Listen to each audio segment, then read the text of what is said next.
from a keynote address just a couple of days ago that was trending online, was that if the only thing you see is what you see, then you have not seen anything at all.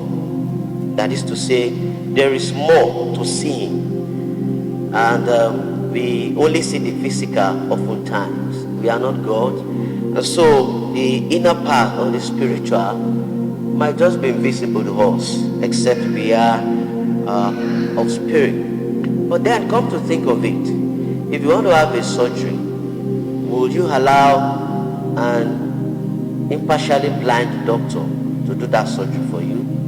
Or maybe a blind man to drive you somewhere? Definitely you wouldn't want that.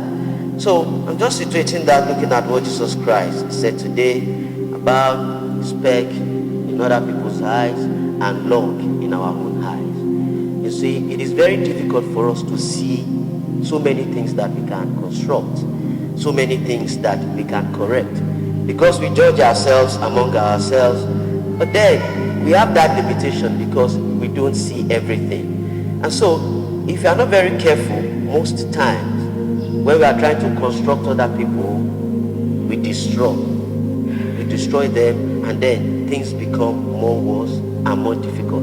And most of the things that we see, because we don't self-examine ourselves, we don't see those things. So we can actually correct ourselves from that error, that human error that Jesus Christ brought us today. The only way we can see is to look into our own conscience, to try to see, to self-examine ourselves.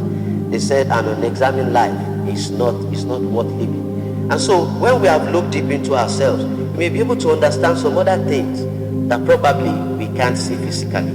It was Shakespeare that wrote that there is no harm to find the mind's construction on the face.